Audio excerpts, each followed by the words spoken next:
Chelsea, you're muted. Thank you, Dr. Marty. Good evening.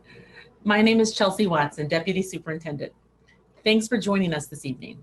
I know we have families from Piermont, Hannah Woods, West Middle, South Middle, Southwest Middle, and others from around the district. In addition, we have Parkway staff, teachers, and administrators, and others on the call this evening. We also have members of our Board of Education listening. We are so glad all of you have joined us. If you watched the most recent board meeting or the webinar last week, you will tonight receive a Cliff Note version of some of the previous materials. If you're joining us for the very first time, please know some of the early slides that you will see are addressed in more detail in the previous presentations, which can be accessed from the Parkway website. As you see in the title tonight, we will address school enrollments and attendance areas. As always, we must begin with our Parkway mission. Next slide, please. Parkway's mission lies at the root of everything that we do. Our mission directs our work each and every day, no matter how great or trivial the task. Please join us tonight in embracing the mission as we talk about school enrollment and attendance areas. As a review, Project Parkway 2.0 is our current strategic plan, and it guides our work. With that, we have 3 goals. Goal 1, as you see, focuses on students. Goal 2, staff, and Goal 3, resources. Responsibly and efficiently allocate resources, including finances, facilities, personnel, and time. And you're going to see that our area of concern focuses our attention to goals 1 and 2 primarily as we address the attendance concerns. Facilities 2030 is the umbrella in which topics associated with facilities, enrollments, student learning environments are discussed and recommendations determined. This process has been used previously to identify a multitude of projects and enhancements, and you probably know that as Facilities 2020 in the past. But let's jump in as to why we are here. The aspect of Facilities 2030 we'll be addressing tonight involves school enrollment and the impact it has on our schools and how we maintain a quality student learning environment for all. We have too many students currently attending West Middle School, and there is an impact on how we are able to service our students. In order to maintain our focus on the Parkway mission, all students, and Project Parkway, we must do some things differently. So as most of you know, we shared a potential solution with the board and with the community. And this is the same slide as well that you saw previously. Please remember, as you look at this potential solution, these changes would not go into effect until the 2022-23 school year. Current 5th graders, 6th graders, 7th graders, 8th graders, and high school students are not impacted by this proposed solution. Next slide, please. On this slide, as we are talking about making the shifts from Piermont to West Middle and Hannah, back one slide, please. and Hannah to Southwest, you will see the current projections in the top table. This top table represents no shifts. On the table with the green arrow, you see the enrollment of our middle schools with the proposed changes.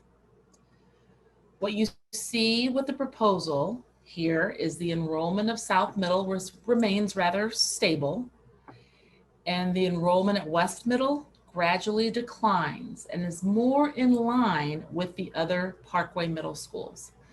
By the fall of 2024, the 3 classes would have made the move based on the proposal. And I know one of the pieces that we addressed last week, and we have received some questions, is there will be very little impact on staffing based on these changes. So based on that initial analysis, it appears that the move will not have a major impact on our staffing. Okay, next slide. So what are we going to talk about tonight? Some of the things we've talked about before, but we need to do some follow-up based on questions and clarifications we've received. And so you will see the topics there: high school, special assignments, demographics, capacity, student staff ratios, space conversion at West Middle, middle schools, special programs, and then we will also address other questions this evening. So how are we going to do that with the other questions? Tonight, we are going to use the question and answer feature to field questions. And we'll do our very best to answer as many questions as possible tonight here during our webinar.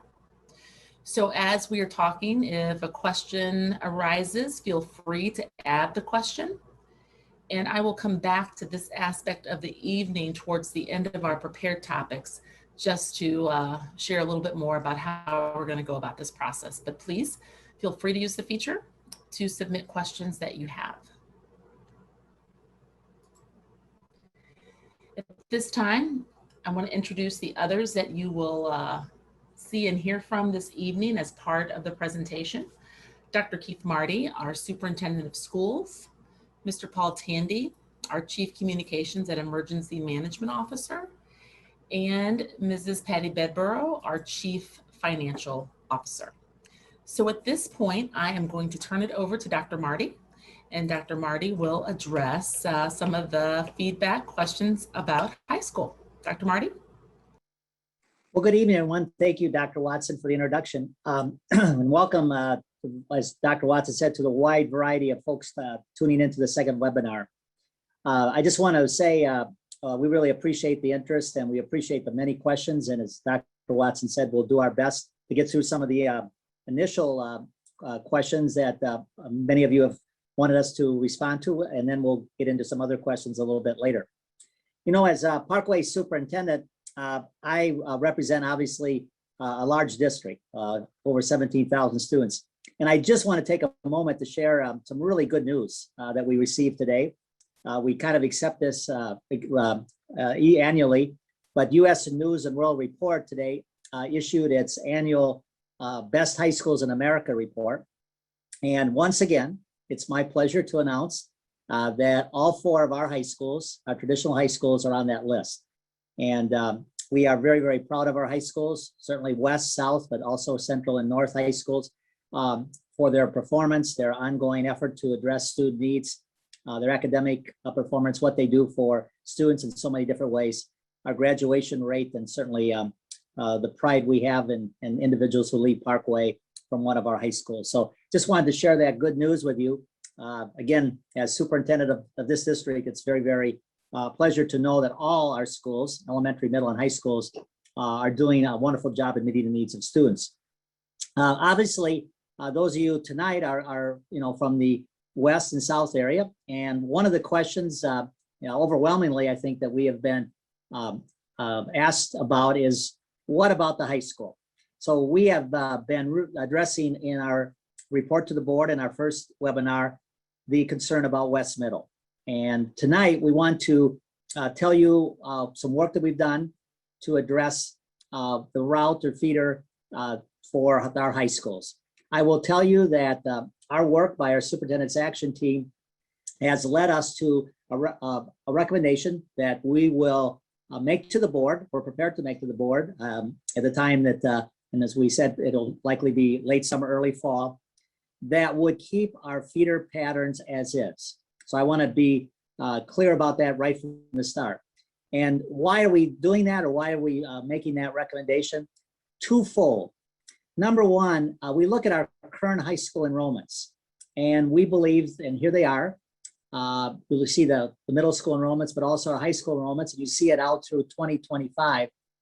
You see that both West and South enrollments, well, there's some difference, are really at a good size.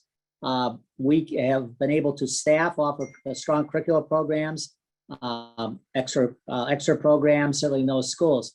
And you'll notice that our enrollment projections maintain our current feeder pattern, that being that the Piermont students, while we're recommending would spend their 6th, 7th, and 8th grade eventually at Piermont, would then resume their high school career at West High School.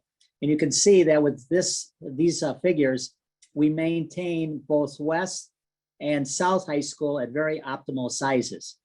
The changes that would be a result of sending more students south would be a reduced enrollment for West and a larger enrollment for South. And we don't believe that that's in the best interest for planning, for changes in terms of how we staff and plan for curriculum. So from our own assessment, looking at enrollment, we believe that the recommendation to the board ought to be to maintain the high school feeder, not to abandon our recommendation to send our middle school students to Piermont. So Piermont would, in essence, serve both students going to South and then on to West Middle. The Piermont boundary population would move on to West High School.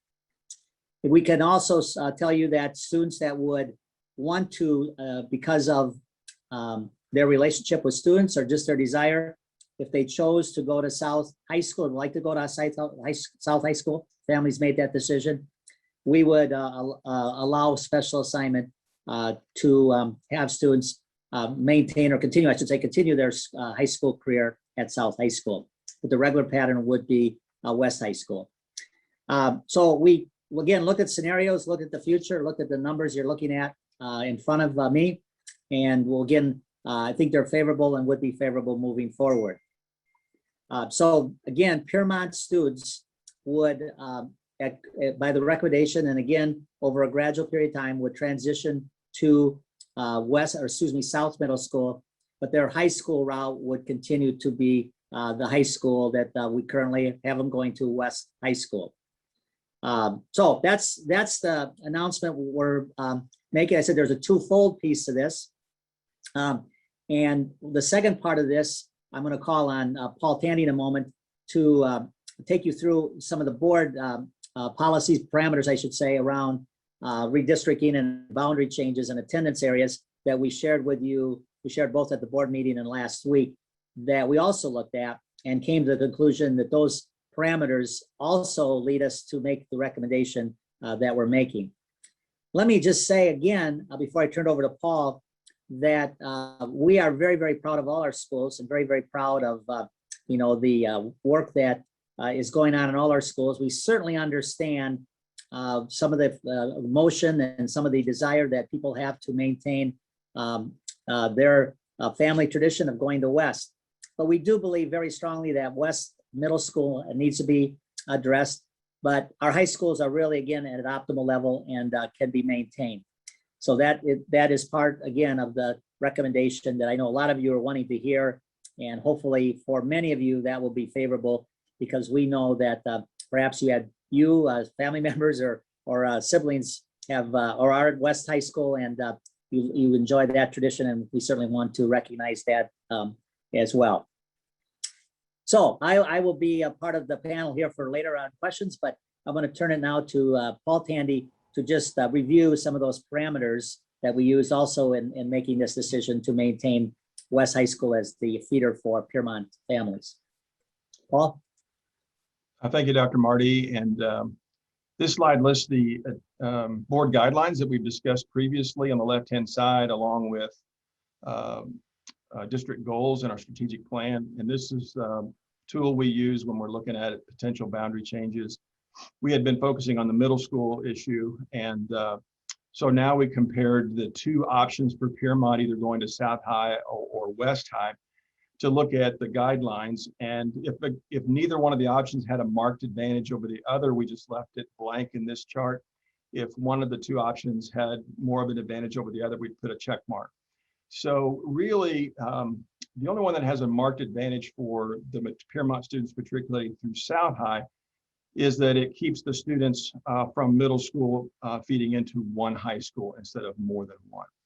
But if you look at the other criteria, there are several others that the option of staying through the current feeder pattern provided more of an advantage. One of the advantages is, as Dr. Marty mentioned, maintaining optimal enrollment. The two high schools are at good size right now. It enables us to, among other things, continue to offer a comprehensive courses. We have sufficient students to justify plenty of a comprehensive course list, and that's important. It does favor the students currently enrolled in that they only have to change middle school. They don't have to change high school. So it's less of a change. It's just one change instead of two at both levels. And it does equalize the number of students at South High and West High better. If Piermont students continue to matriculate through South High, they're picking up one more elementary school, and they're starting to get a little bigger than maybe we want. And West High perhaps a little smaller than what we would want. So that just kind of helps show how we factor in the board criteria when making a recommendation. And as Dr. Marty mentioned, if the students attending, if they go through South Middle from Piermont, if they do wish to attend South High, they could request a special assignment, because we know some would. And speaking of special assignments, I think I'm going to turn it over to Dr. Watson next. Thank you, Mr. Tandy. Just to quickly address special assignments again, I mentioned earlier that current 5th through 12th graders are not impacted. We have received a number of questions asking about the impact on our kids who are currently in grades 5 through 12. So with the proposed solution, there's no impact on students in these grades. A family may request special assignment to West Middle or South Middle, respectively, if a sibling in the same household will be attending West Middle or South Middle at the same time the older sibling is in attendance. So for example, if you have a child who will be in 6th grade next school year and a child who will be a 4th grader next school year, you may request special assignment for your 4th grader when they get to middle school, because you will have an 8th grader and a 6th grader in middle school at the same time. And if you want them to attend the same school, we want you to have that opportunity for your kids to be in the same school. It is not our intent to have one middle schooler at one middle school and another middle schooler at another middle school. That would just create a little bit of havoc in the family. So again, this is consistent with what we have done in previous attendance when we've made some corrections with attendance, and we are going to follow that same process as we move forward with this proposal. So at this time, I'm going to invite Paul Tandy back.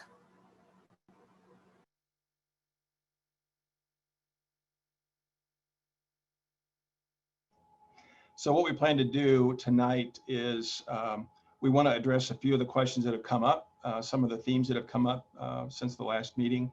We'll do those now, and then we have some moderators who are moderating the Q&A, and we'll begin to field some questions. So before we do that, we'll pick up a couple of the issues that have been brought to our attention since the last meeting. And next slide.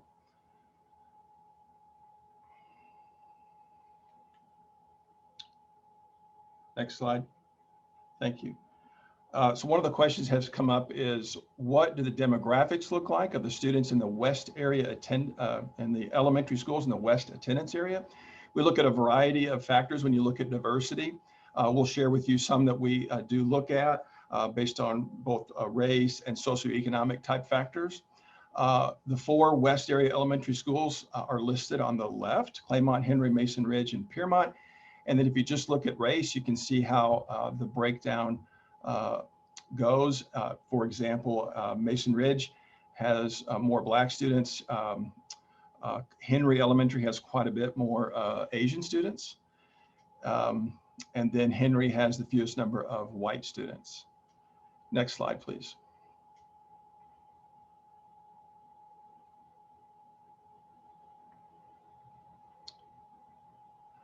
And then we look at other factors such as the percentage of students who are on free and reduced lunch, percentage of students who enrolled in the gifted program, students in the attending through the voluntary transfer program from the city of St. Louis, those students who have individualized education plans, and English language learners. So as you look at those, you can see how it breaks down. Mason Ridge and Piermont are very similar on free and reduced lunch. Piermont has more gifted students, not surprisingly, because they have the gifted or the Mosaics Academy. Mason Ridge has the most students from the voluntary transfer program. Then IEPs is fairly comparable among the schools. And then English language learners, Henry Elementary has the most. So I just thought that would be helpful to show the breakdown as the questions had come in about the diversity. There were some concerns that if we were to shift Piermont students to South Middle, that was shifting a lot of the rich diversity away from West Middle. And while it is shifting some, Piermont is not necessarily the most diverse school in the West attendance area. And then now I'll turn it back over, I believe, to Ms. Bedborough to talk about the questions about capacity in the middle school at West. Thank you, Mr. Tandy. Good evening, everyone. As we reviewed the comments that were shared on the link, we did find that there was a common theme where parents had brought up our capacity report. And, we're going to explain what is the use for this capacity report. It was found by many parents in what's called our CAFR, our Comprehensive Annual Financial Report, so our annual financial statements. Next slide, please. So the report in question was a report that's entitled the School Building Information Report. It's included in our financial statements as a required component by ASBO International, the Association of School Business Officials, for reporting, and as part of our submission for our COE, or our Certificate in Excellence in Reporting. We're required to provide this volume/usage report for all capital assets. So this report was developed several years ago and has been updated slightly with building additions throughout the years.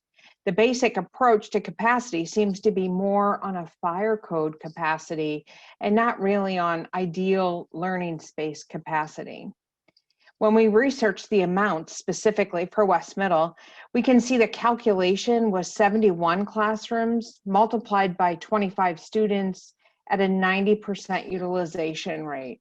While this helps with the pure capacity, this also is not how we utilize our classrooms. For example, to use a classroom at 90% utilization, this would mean that almost every class period, there would be an active class in each classroom, requiring all teachers to share their space and some to travel from room to room in order to teach.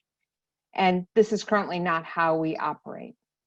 As far as the class size that was used in the report, which is 25, this actually falls between our board policy target of 25 students per class and our maximum of 26 for middle school.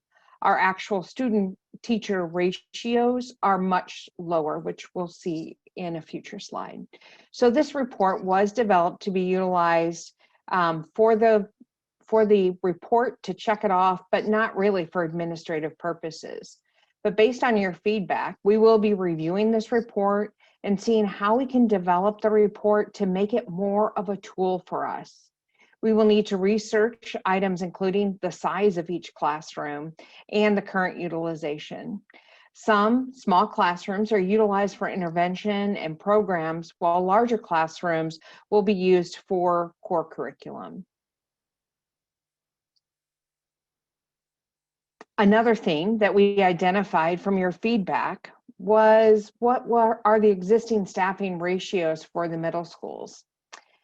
The following information will provide our staffing ratios from last year. We wanted to provide based on a typical year and not our current status that varies from school to school based on the number of students that have opted into virtual learning for the year. So this slide depicts the number of teachers and the number of non-teaching staff by school. When we created the ratio based on the number of students enrolled each year, you can see that the West Middle School does have the highest number of students to teacher ratio and the highest students to non-teaching ratio. Once again, this information is included in what's called the report card data that is submitted to DESE on an annual basis.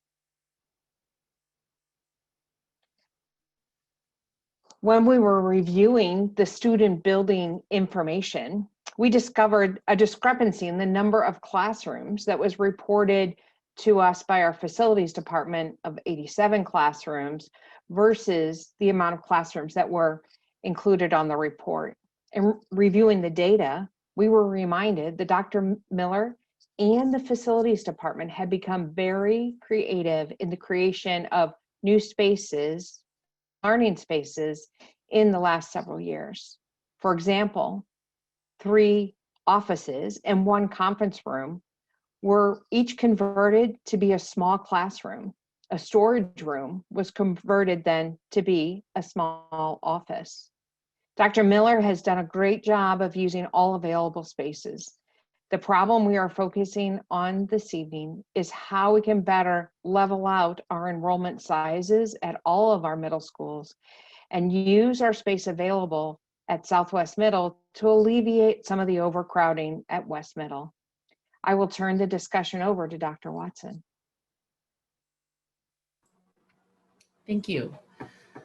Middle schools, as we all know, middle schoolers, adolescents, that is the transitional bridge between childhood and adulthood. And so it encompasses so many developmental milestones that are so unique to this age group. And I think that is so key that we keep that in mind as we are thinking about this proposed change. As a former administrator at Southwest Middle School, I had the opportunity to work in the building when there were approximately 1,200 students.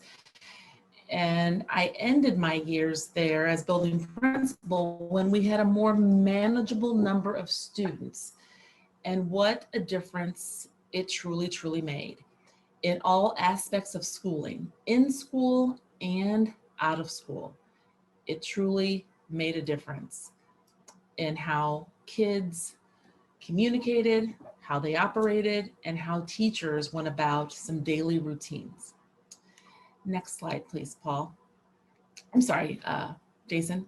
So school size, it does make a difference. And on this slide, you will just see some points about middle school.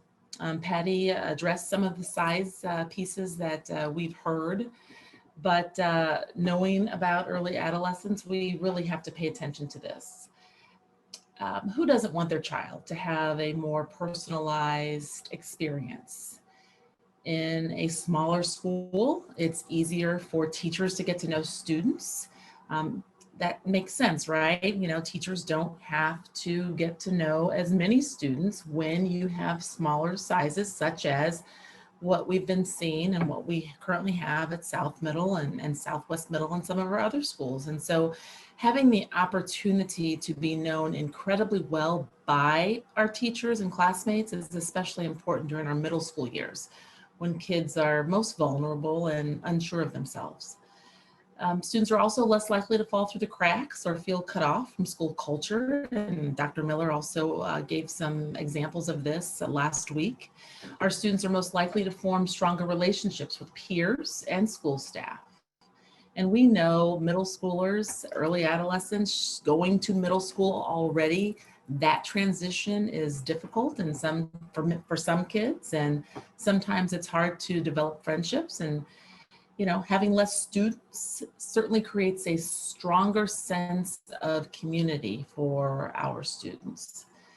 We also know that communication skills are key, and we want as many students to have the opportunity to contribute to school as possible in the classrooms and after school activities, plays, concerts, and more. We know this builds their confidence, and having more confidence impacts all aspects of our lives. And another key piece, and I'm sure you all know this, but just to remember, a teacher's work doesn't end when class is over. And a large part of a teacher's job happens outside of the school day when they're planning and grading and evaluating assignments. This is an incredibly important part of the learning process and can take a tremendous amount of time to read and assess. And students getting feedback is incredibly valuable. And I'm not talking about just looking on Infinite Campus and seeing a grade posted. It is the feedback our teachers give by having individual conversations with kids and writing some detailed information on their assignment so they can learn and grow from the feedback they are being given. Safety and security. In smaller schools, students know their peers more. It's easier to get to know your peers, their faces, their names, which also means it's easier to identify a stranger in the mix. In addition, I think this was addressed last week, the size of the hallways at West Middle are smaller than the other schools, which also impacts overall safety as kids are maneuvering about the building. Another key component that impacts how students feel in school in relation to their safety aligns with the social and emotional needs of our students. Most recently, we had a mental health task force to address the mental health needs of our students in Parkway and how we can best support them. And we know that the mental health needs of adolescents continue to increase, and our attention and time devoted to students is imperative. And as we think of looking at class or our school size, it is much more beneficial to allow students to be in a school where the adults can make that impact and students can feel heard and have access to the resources that they truly need in order to be successful. Next slide. As we talk about these factors that are impacting our students in our school, here are the projections for the cohorts for the upcoming school year. And as I was talking to Dr. Miller this morning, as you look at those numbers, she reminded me of how her physical education team has to operationalize physical education. Currently, West Middle has 7 teachers and only 5 spaces to teach physical education. And so we really depend on the weather being nice because when the weather's not nice, it's not conducive for PE to be outside. And so 2 classes are then inside doing, if you will, assignments, desk work, when they are scheduled to be physically active. And we certainly know the importance of our adolescents being physically active. And that's just another aspect of what happens in a large school, just in addition to all of the pieces that Dr. Miller shared with us last week. So we don't think it's okay. It's not okay moving forward, knowing a student may not get what he or she needs based on sheer numbers. And we can do something about it by following our Board of Education guidelines. We have been receiving a lot of feedback regarding this shift. And we have been receiving a lot of feedback encouraging us to look at a different group of students or look in a different part of the district.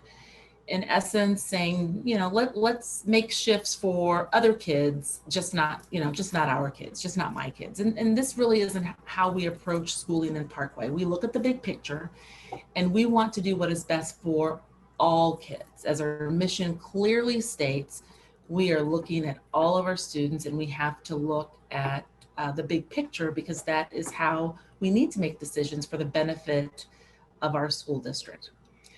West Middle has been making the very best out of their circumstances. Look at those numbers. Can you imagine counselors, administrators, care coordinators, and the additional students that they have to serve and meet their needs to the very best of their ability? But here's the bottom line. You don't know what you don't know. The staff and parents who have been part of the West community for a number of years, they don't know the advantages, many of them don't know the advantages of having a middle school with lower enrollment, because the high numbers have been the fabric of West Middle's existence for quite a long time. And so I mentioned earlier my time at Southwest Middle School. There truly is a better experience for all when a middle school has a reasonable number of students. Students have a better experience, and when students have a better experience, parents have a better experience, and teachers have a better experience. Again, the staff at West Middle continues to do a phenomenal job, but having less students will certainly impact how they are able to address the needs of students on a more individualized basis. Moving on to special programs at West Middle. Last week, I mentioned that we heard from parents and staff regarding the Academy, Mosaics Academy at West Middle. In our proposal to the Board of Education, we stated that we would leave the Academy at West Middle School along with the Deaf, Hard of Hearing program. We've been reading the feedback from our stakeholders that are involved with our students in the Academy. And the proposal to the Board of Education will change. We will recommend moving Mosaics, the Academy, from West Middle to South Middle under the current proposal. So remember, shifting this program, as we talked about before, it doesn't impact our need to reduce the overall enrollment at West Middle. But this shift is what is best for the students involved for many, many different reasons. With that, the Deaf, Hard of Hearing program is still being recommended to remain at West Middle School. So at this point, I think I'm going to pause for a minute and talk about the Q&A. And I'm looking at my screen. I see there must be about 34 comments or questions that have been submitted. So momentarily, I'm going to turn this over to Annie Dickerson, our Director of Communications, and Kevin Beckner, our Assistant Superintendent of Teaching and Learning. And they have been monitoring the questions tonight. Also, over the past week, we've continued to read the questions and comments submitted via the link, which really is the best way to communicate with us regarding this topic. They have been looking for themes from tonight's questions, and we've been looking at the themes from the information on the link, and they will pose questions to us this evening. Some of you may have already received responses to your questions. I know they've been tackling those as well. And so if you've submitted a question, you might have a private response to your question, which is one way that we are addressing questions tonight. Again, we are going to answer as many questions as we can. And I will tell you, if we don't have an answer to a question, we will let you know that as well. And toward the end, talk about how to get follow-up on some of the themes that maybe we weren't able to address tonight. So at this point, I'm going to turn it over to Annie and Kevin. Thank you very much. And thank you to everybody who submitted questions tonight. We've been going through and trying to identify themes to make sure that we can address some of those. So we'll start with some just logistics items.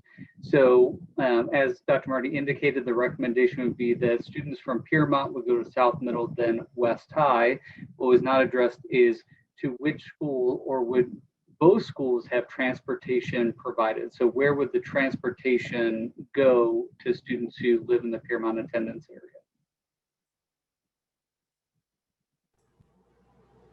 I said, you want me to go ahead and take that Yeah, that's fine. response? So if the recommendation, which it has been, is for the Piermont students to go to South Middle and then on to West High, transportation from the district would be provided for those 3 schools. If there's a special assignment request for the middle school to go to West Middle, then depending if there's a sibling there or not, there may or may not be transportation. So special assignments usually do not have transportation with them. If there's a special assignment request for the Piermont resident student to go to South High, then transportation would not be provided. That would be a self-transport option. So just to be clear, Patty, what we're saying is that we would maintain the current transportation schedule, right? It would be students, West would be the school of plan, and that would be where transportation would be provided. To West High, West High. correct. Thank you. So the transportation would go to West High, and then students on special assignment to South High would have to provide their own transportation. Thank you. Multiple questions about how students might be impacted in terms of activities, extracurriculars, sports, and how students coming from 2 different middle schools might, how would that impact them when they go to West High as some of those activities start in middle school? Okay, I'll Mike? start. Okay, We'll go ahead. go dinner. I'll start and you can join in. Certainly we have activities in our middle school, many of which are, do not, I mean, the South Middle School would be the home base for teams and athletic competition. And then if students, of course, move on to their respective high schools, they would then, of course, have their own competition, their own teams, I should say, to join. So South Middle would be a school of which students would have their common curricular program and their co-curricular extracurricular programs.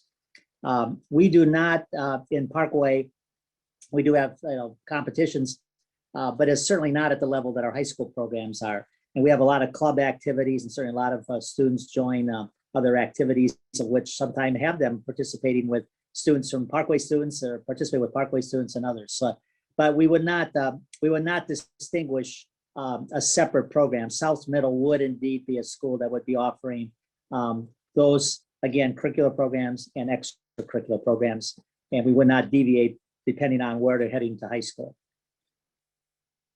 Dr. Watson, I don't know if you had any other comment. I just think the only thing to remember as far as athletics is in middle school, we call them intramurals. And so it's a different look and a different feel than the high school competitive sports. It's an intramural program for any physical, kind of education activities and sports. And I could just add a personal experience. Both of my children are now grown, but when they were in middle school, their middle school fed to 2 different high schools. The intramurals were done there at the school. However, the club sports, we had students participating in the club sports of whichever high school they wanted to participate in. So we had that pretty common with my kids' experience, and I assume that would be the same thing here. And I think Mr. Tandy just hit on it, but some very specific questions about if they're going towards not just club things, but say orchestra and band and some of the more competitive things there. How does it work if 2 different middle schools are feeding into one high school? Well, again, we have quality, programs in all our schools. We have, orchestra, band, choir programs, art programs at all our middle schools. And so again, students' curricular experiences would be at the school. And as they move on to the high school, they would certainly, be involved in those opportunities to get into those schools. We want to build a community. I guess maybe one of the things we could say, we want to build a community, and Dr. Watson kind of hit upon this, at our middle schools. So we're not going to try to distinguish students. I don't think students would find that, kind of a separate, athletic program or band or choir orchestra programs, depending on where they're going to high school. We'll give them a quality experience of which they will continue to develop their skills and then move on to the respective high schools and have those opportunities enhanced and continued. But again, I don't think there'll be any disadvantage based on their middle school experience. I will tell you, I attend drama programs at our middle school. They're all excellent. Music programs are excellent. We do not have in our fine arts program or our athletic program separation of any one school having advantage. Given staffing, we staff those programs with quality individuals and certainly, again, a quality curriculum. We've had many questions, and Dr. Watson, I believe you've gone over this, but many questions. If you could maybe just repeat the plan as far as families potentially being split once one student goes to West Middle and then another student entering their middle school years, and how those would be handled. Certainly. So we don't want you to have middle schoolers in two different middle schools unless that is something that you truly want. We want to keep families together in the same school. So again, if you have a student, I'm going to use the example, if you are a Hannah Woods family and you have a current 5th grader, we know that kiddo is going to be assigned to South Middle School next year because the shift does not, the proposed solution is not in effect next year, but the following year. So your kiddo next year, your child will go to 6th grade. And if you have a current 4th grader, your child will be in 5th grade the following year and then in 6th grade. So you will have 2 kids in middle school.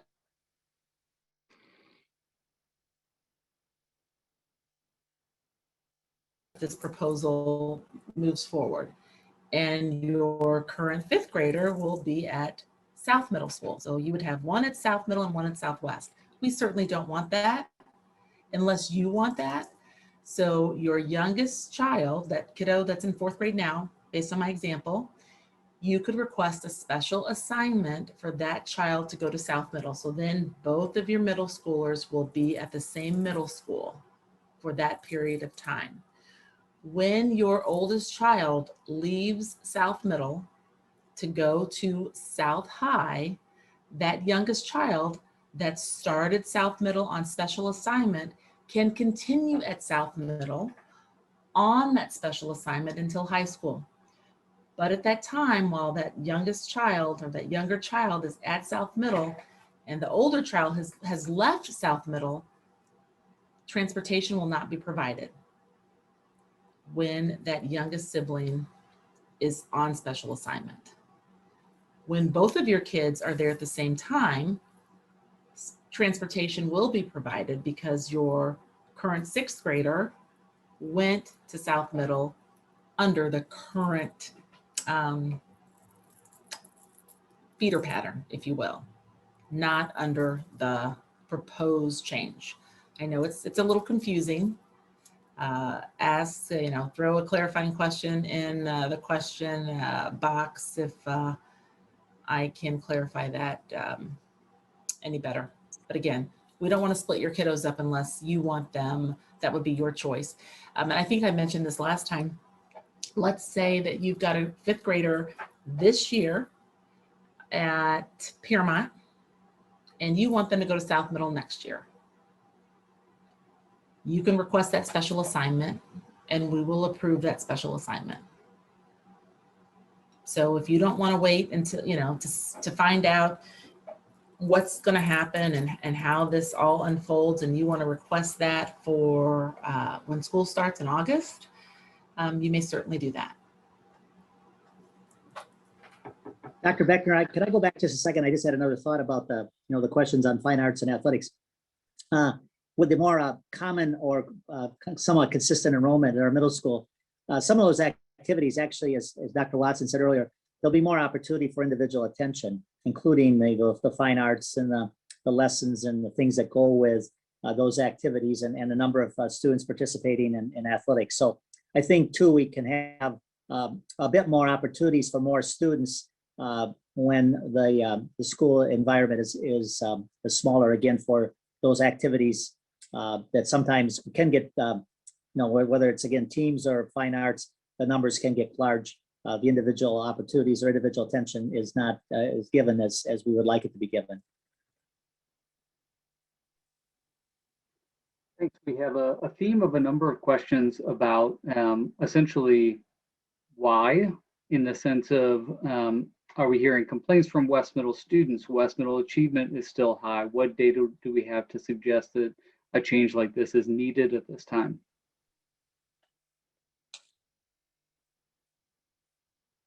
Well, again, I'll start and please others chime in. I think you heard from Dr. Miller last week, and again tonight we repeated. Dr. Watson, I think, said it very, very well. Are things broken at West? No, I think the staff and the administration have done their best. But as we shared with you, the enrollment is going to stay at West Middle very, very, very high comparable to other schools. And so we believe whether it's for the benefit of our students and their needs, certainly as Dr. Watson pointed out, middle school is a very, very important time for development and individual needs and development of particular skills and attention to some interventions. We think we can deliver curriculum, but also deliver the needs that students have at middle level with a smaller setting. And we have really brought this proposal because we've heard from Dr. Miller. We do hear occasionally from staff members who do feel that their peers in other schools don't have some of the obstacles and some of the challenges that they have at West Middle. Are they complaining loud? No, but they're letting us know that there is some equity issues about expectations, and then again about space and where they have to do their work. So again, our recommendation is about quality instruction, quality learning, meeting the needs of students, and not just now, but as we move forward. And because we have space at South Middle and Southwest Middle, we believe that this recommendation is to the benefit of students, of staff, of families, and the development of our students in those very, very critical years.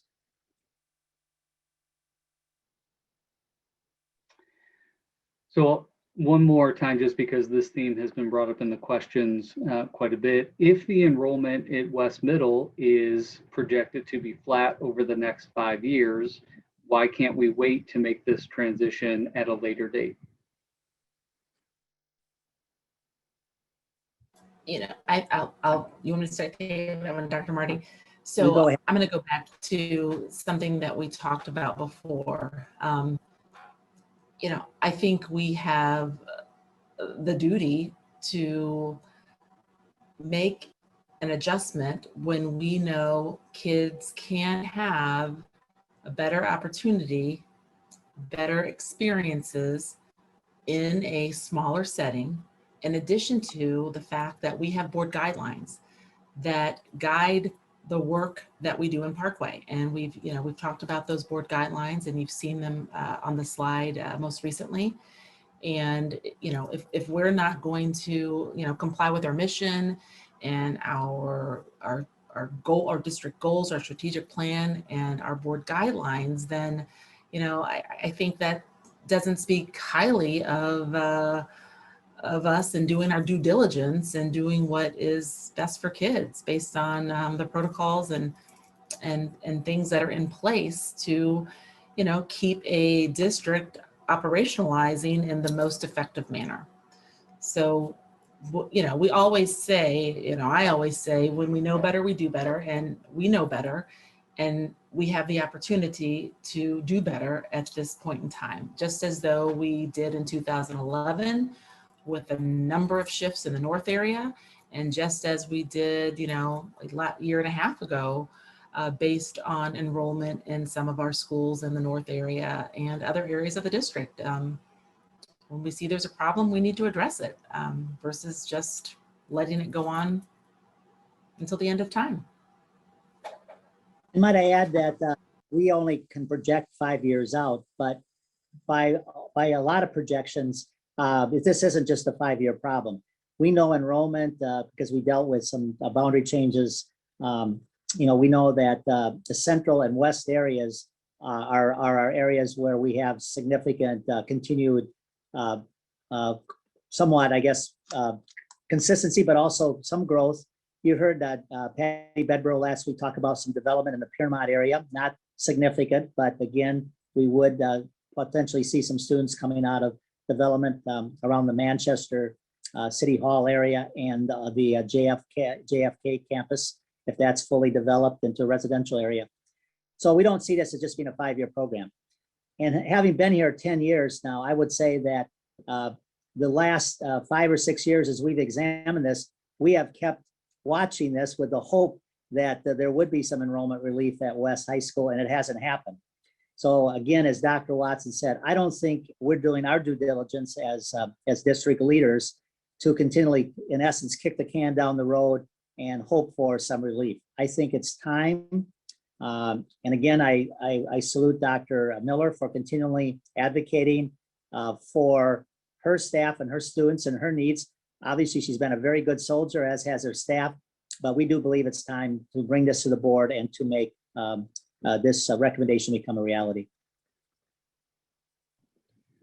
We have several questions in the chat specific to what guarantees are there that 6 years from now, as we're living in the Piermont area, our high school won't be changed at some later date? So I can jump in on that. I've seen 3 or 4 different boundary adjustments since I've been here. And as Dr. Marty mentioned, enrollment projections are difficult beyond 5 years.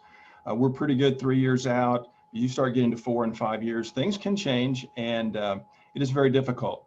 We had a demographer recently do a study, and even he said beyond 5 years, it's really, really difficult. So what we've typically said when we make any boundary adjustments is that we feel comfortable with our 5-year projections, but we really can't guarantee long-term beyond that. Occasionally, school districts do adjust their boundary attendance boundaries. We are fortunate in Parkway because our enrollment is relatively stable. If we were in a district that was changing dramatically, we would be adjusting boundary lines every year or two. And we fortunately don't have to do that. But for us, typically 5 years is about as far out as we could guarantee based on our enrollment projections. After that, you just have to watch it. Another theme in the chat is concerns about middle school students when they go to high school being split from friends they may have made and the social emotional impact. So what can we say about that concern that parents are raising? Well, you heard Mr. Tandy talk about his experience. I've been in districts where there is not really a pattern of, a middle school to high school. I think that our students will, obviously the Piermont community will be together. And so neighborhoods will go together, and that's kind of part of our board parameters that we really try to keep, neighborhoods intact. I will tell you that I think students are very resilient. I don't think there's, I will tell you in my career, I've been involved in 6, 7 boundary adjustments, redistricting, feeder pattern changes. And personally, as a parent, I was involved seeing my own children go through this. Children are pretty resilient. And, I think they will find their niche and success at their middle school. And again, they'll have friends, but them moving on to the high school, will be an opportunity for them to have new challenges, new opportunities. And, we send our children off to college, many of us, and we've experienced this. We will adjust, and we will be fine. Again, I think in the setting that we're in, we do a lot of transition work. So we prepare our students for transitions from 5th to 6th, from 8th to 9th. There's visits. So we really are attentive, even in the traditional patterns we have of students moving. And again, the Piermont community will move together. There certainly will be an opportunity to see some familiar faces as they get to, in this case, if they move to West High School, to certainly have people that they're familiar with, and perhaps other relationships they develop through sports or other activities. So I think students will be fine. Again, I believe that students are very resilient.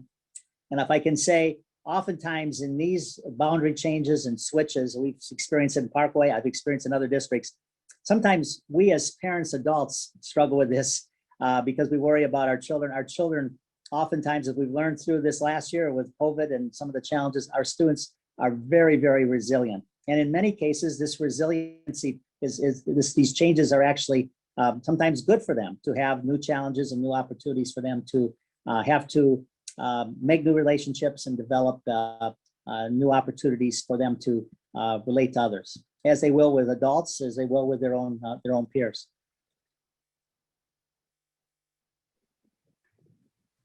So another theme is a lot of people looking at rankings and scores. And so the question is, will students who have to switch to South Middle receive a lower quality education than they get at West Middle? I'll just jump in here. As hopefully everybody knows, is, Parkway has a guaranteed and viable curriculum. Parkway teachers and Parkway coordinators spend a lot of time using the standards and providing resources and information to our teachers so our students have amazing experiences. In addition, our teachers are always looking for resources to enhance their craft to impact student opportunities. So, one of the things that other districts, frequently reach out to Dr. Beckner and others is asking questions about our curriculum. We design our curriculum so our mission can live within our students and the things that they do on a daily basis. The other thing I do want to mention is, the piece about test scores. We look at the big picture here in Parkway when we look at how our students are doing. And I'm not sure if everybody knows that all Parkway middle schools are in the top 4% of all middle schools in the state of Missouri. And there are these different rankings out here, and the rankings don't, the different entities that rank schools don't use all the same data pieces the same. And so, we've seen a lot about the niche rankings, if you will, and that entity ranks West Middle the highest of our middle schools. But then we have other rankings such as Great Schools. They rank Central Middle as the highest, and West and South Middle the exact same. And so just looking at, various organizations and entities that put out rankings, it doesn't necessarily paint the same picture or paint the picture of how we go about assessing our students in Parkway. And we assess our kids in Parkway based on the guaranteed and viable curriculum that we deliver, that our teachers deliver. We have many, many internal assessments, benchmarks that our teachers look at, our coordinators look at, our principals collaborate to identify how our students are doing across the district. So again, the what is the same in all of our schools. The what kids need to learn is the same in all of our schools. How kids get there, well, that is based on the experts in the classroom every day with our kids. And I want to just say in Parkway, our staff, and I really would tell you, I think some of our staff would be bothered by that question because they work so hard at all our schools, elementary, middle, and high school. So to suggest that any school is substandard would be bothersome, I think, to any of our administrators or staff. Our schools are outstanding. I think Dr. Beckner would verify when schools are rated for graduation rates, performance, ACT, and so forth. Parkway as a district ranks usually in the top 10 or 15 in the state, oftentimes probably in the top 4 or 5 in the St. Louis region as a district. So we're not talking in Parkway, about is West, obviously the question is West a very good high school? Yes. But as I told you earlier, every one of our high schools by ratings that are certainly different than, some of the ones that Dr. Watson talked about are really using the hard data of achievement. US News and World and Washington Post and others, again, I'm very, very proud. All our high schools are outstanding high schools, some of the best in the country. So we're a district that takes great pride. And again, I understand people's desire to be in certain areas, people to want traditions. When we redistricted a number of years ago at North, there were strong feelings of families who did not want to leave North High School for a lot of reasons and go to the central area. We saw strong feelings from Shenandoah parents. So again, we understand again some of the emotion around it, but again, all our schools in Parkway have outstanding curriculum. Obviously, as Dr. Watson talked about, outstanding staff members. Over 70% of our staff members have master's degrees. We have an outstanding teaching staff, a guaranteed curriculum, and certainly high achievement relative to any standard in the state of Missouri or in the region in St. Louis. Dr. Marty, as you were talking, it reminded me of an opportunity I had a number of years ago in working with high school students in our Project Parkway Student Advisory. And so we posed some questions to them based on enrollment concerns. This was probably 2.5, 3 years ago. And we gave them lots of data with enrollment by grade level in schools and talked about feeder patterns and basically said, here's the problem.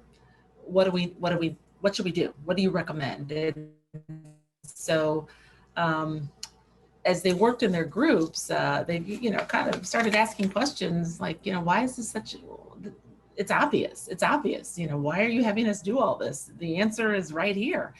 And it was consistent. It was redistrict, move kids from here to here to balance things out.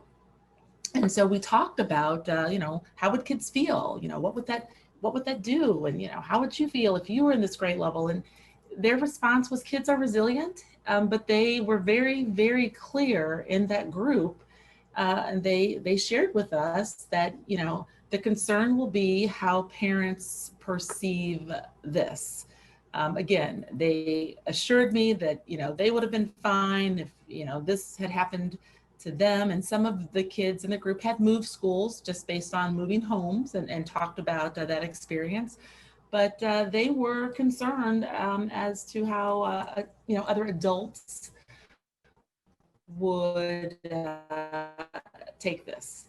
And so, I always say we learn a lot from our kids, and I certainly did during that exercise as well. So we've had numerous questions since the demographic data was shared. Essentially, is Piermont being picked on with the largest percentage of students receiving free and reduced lunch? Why isn't the consideration to move students from one of the other areas in the West area to South? Essentially, why Piermont, and is Piermont being picked on because of some of those demographics? Well, I'll just jump in really quickly, and then I can tell you one thing is if you look at where we have capacity to shift students, it would be to the South area middle schools. Central Middle, which would be to the north of West, is full. In fact, it's at almost 900 students. It's large. So we need to, if we make a shift, it needs to go to the South, which has capacity. And if you look at the boundary lines of our schools, the one that just sort of jumps out to you is the natural option would be Piermont, which is right there on the boundary. And also, by the way, South Middle sits right in the center of its attendance area. So it really is about geography, but I'll let others chime in if they have other comments, but that's been the reason that choice was made. Well, I don't know. I know we put that chart up pretty fast, and so but if you had time, and maybe we can get that to you so you can really study it. I mean, all our four elementary schools that feed into West are very diverse. I will tell you, Parkway as a district, most of our elementary schools, our middle schools, high schools are becoming much more diverse as you look at diversity from a race, culture, whether that's poverty, free and reduced lunch. We don't have significant poverty in Parkway, but we do have free and reduced lunch as a item. IEPs, a number of students from St. Louis. I mean, all those items that Paul shared. Again, there were some higher, but overall, all four of our elementary schools that feed into the West area are diverse, are becoming and significantly becoming more diverse over time. But the same thing would be true in the South area. The same thing would be true increasingly in the Central area, and certainly our North area.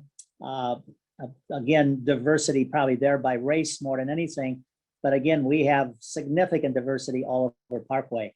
So if we could, I think if you could analyze that, because I know it went up, the chart went up pretty quickly, you would see again, significant variances, or not significant, but variances in different categories. But overall, all four schools, Henry, Claymont, Mason, and Piermont, have relative significant diversity, probably compared to 20 to 25 years ago, significant changes. And that's true of suburban areas, true of our country as a whole.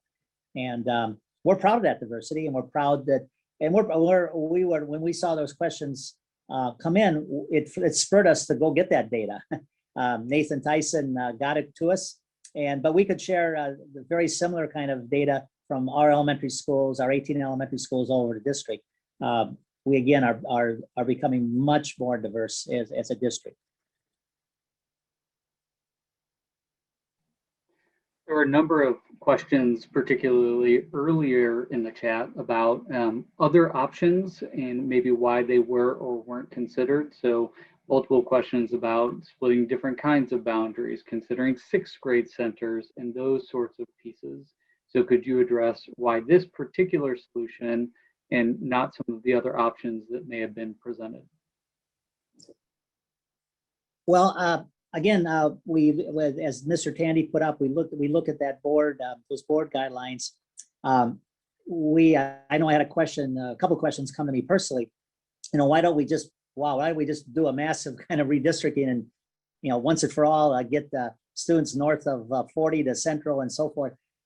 Again, our effort here is to try to, disrupt all families and have a major disruption, because we know that's not in the best interest of students. We're addressing, as was indicated, what we believe is a significant issue at West Middle. But I'll just point out, a sixth grade center. Well, that just says if we would do that, that would be a district decision. Again, we're a district. We would not create a sixth grade center just for the West or South area, because that in itself causes us to think about staffing differently, administration. It's a resource issue in my mind, and it would not be consistent. I mean, if that's a decision that we would make, it would be district wide. And I will tell you that I've been in a district where we had multiple transitions at the middle school. I was in a district, we had a 6-7 school, an 8-9 school, and then a 10-12 high school. And after several years of that, the conclusion was way too many transitions at key times in development at the middle level. And you couldn't develop a culture in a school in 2 years. I doubt if you can develop a good culture in 1 year. Now, there are sixth grade centers, there are ninth grade centers in some districts, but that's a district decision, not just for one area. There's been suggestions, can we add on to West Middle School? Well, that only puts more students there. And again, I don't think that's the best use of resources when we have space available at other places. So yes, we have looked at other options. We believe that we have responsibility to do the best with the resources we have. Parkway has many needs. We have, schools now that are 40 to 50 years old. And so as we plan for bonds, we have a lot of infrastructure needs that require attention. And so if we're going to, get ourselves involved in construction or additions, there has to really be identified need, because we have many multiple infrastructure, parking lot, roofs. We have other needs, safety, security, that we have to address. So we did look at other options, but we also look at our budget, our resources. and really feel again that this is the best option for us with the space available, the resources that have been given us, and again, the least disruptive, I should say, to the families in Parkway. I don't know, Dr. Watson, Paul? I just would add, if we were to convert South Middle to a 6th grade center for West and South, one of the obvious things we'd have to do is immediately transition the current 7th and 8th graders at South out of South Middle to Southwest Middle. And now you would have Southwest Middle at about 1,100 or 1,200 students or almost.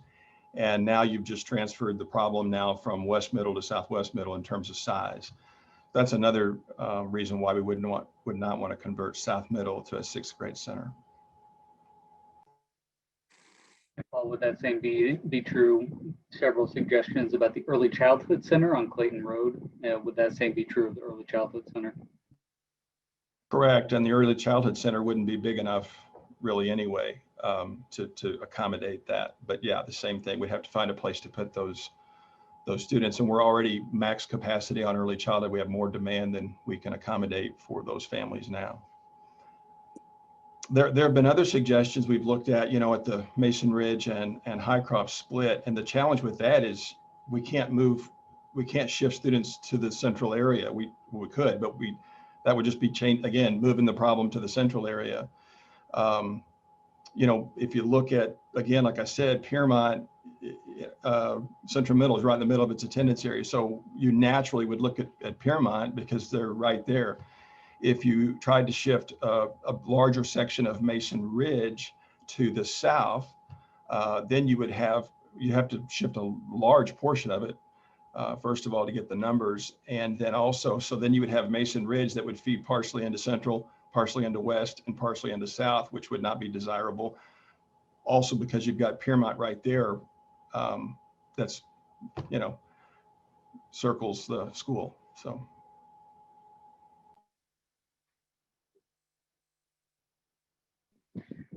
There was talk of geography earlier, and where schools are located. So is there any conversation about looking more broadly at all of our schools and their attendance areas and where their boundaries are located? Well, Facilities 2030 has us doing that. I mean, we annually, and let me give you a little background. Facilities, as we talked about last week, we had a Facilities 2020. We've moved on, of course, from that initial work to now look at Facilities 2030. We do look at the enrollment projections as five years out, as Paul Tandy said, that's about as far as we can go. We do look at our what our projections are, what's the optimal size. We really do that on an ongoing basis. Right now, I would say after we again in 2011-12 did some work in the north area, we've done some changes in the central area. We can't. As Paul said, we can't make any promises, but we believe that this change will benefit the current and into the next at least 5 years. But with our high school enrollments as they are, I would project that we could say that in the next 5 to 10 years, our West and South high schools will handle the enrollment. So I believe we are looking at the district as a whole and looking at the changes, and that's why we feel moving the Hannah, we haven't talked a lot tonight about the movement from Hannah families to Southwest, which we're not getting a lot of questions about, but we believe that's a good move, both for South Middle, so we have space for the Piermont students, but also to make better use of Southwest Middle. So, I mean, we are looking at this on an ongoing basis, the district as a whole, and making those changes that we think are beneficial. And again, our board parameter doesn't want us to make changes that aren't going to be lasting for at least as much as we can predict. We don't want to make a change and then 2 years make more down the road, make additional changes. Our north changes have held up again now for 8-9 years.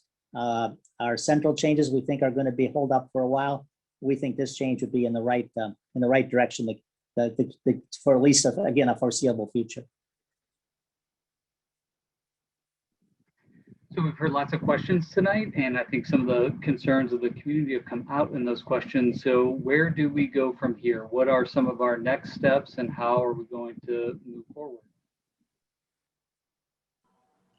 if that is kind of our closing for this evening. So we want to address that now or address any other questions before we close out the evening, Dr. Beckner. We have lots of questions, and obviously you can see 115 of them. So I know we are going to, Jason Brooks is going to pull this, and we'll post a Q&A with questions, particularly that might be specific to family situations, you know, special assignment requests, all those sorts of pieces. So I believe that's part of the next steps, but that's why I wanted to make sure people knew if I didn't hear my question tonight, what's going to happen with that? Am I going to get an answer to that question? Where will it be addressed, and those sorts of things? So absolutely. So we will continue monitoring the link that is out there in addition to reviewing the questions that have been posed this evening. We will continue to update the FAQ on the website. So we certainly encourage you to check the website as you wish for any additional questions and answers there. As we move forward, again, if there are changes, which there may be, there have already been changes since the initial proposal to the board. As we move forward in these coming months, as we continue looking at the feedback and having conversations, if the proposal continues to change, we will certainly follow up with you, share any adjustments with you, and then seek your feedback just as we have these past couple of times. So that is how we will address continued questions and comments, is reviewing those, looking into them, posting things on the FAQ. So we don't plan on closing the link down right now at any point in the near future.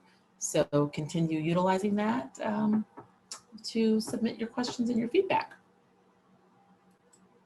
Board members have been observing this tonight, and of course have also been observing questions. And as many of you know, when you ask a question, whether it's from Mr. Todd or myself or others, we oftentimes make sure all board members see those questions and those responses. So our board has been very much involved in this process thus far, and they'll be continue to be involved. And so they maybe from tonight's experience will pose questions or ask us to do some further research, and certainly want us to be responsible to all the questions coming in. Our board through this year of COVID and through this proposal is always wanting us to be responsible to the community and our questions, and we do our best to respond to those. So again, our board may weigh in with some feedback for our superintendent's action team, as we call ourselves, to do some further study as well. I will say that we recognize again, the fact that there are a lot of themes. We hope, I know last week there was some frustration that we did not answer a lot of questions. That's why we scheduled this tonight. We hope that we did a better job tonight for many of you answering some big piece questions. We believe the high school question was important, mosaics, and then certainly a lot of you were concerned about the demographic information. We hope that we were able to respond to that. If you have other questions, please, ask us. But again, we are taking our time, and we are not asking our board in this spring or the summer months to make a decision. That will come late summer or very early fall. We'll likely take the recommendation to the board. But again, in the meantime, there may be more questions and more opportunities for us to respond to our public, to our own staff about these changes.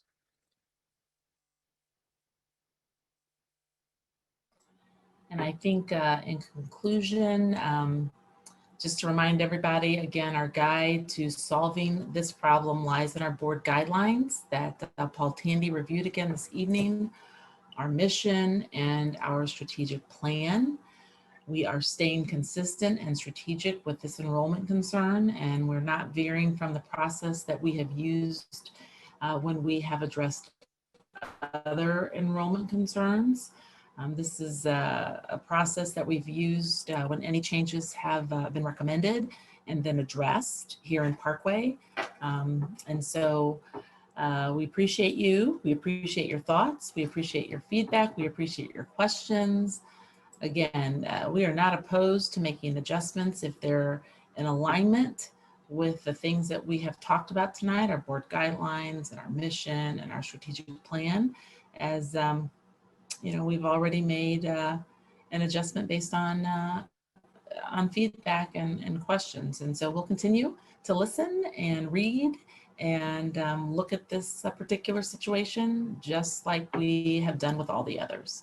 So again, thank you for joining us this evening, and have a good night. Oh, I did want to thank Jason Rooks. I'm sorry. Jason Rooks is our Chief Information Officer, and he has been running the technology and the slides tonight. And I just wanted to mention him and thank him for all that he's done to get this organized for us this evening. So thank you, Mr. Rooks. Have a good night, everyone. Right.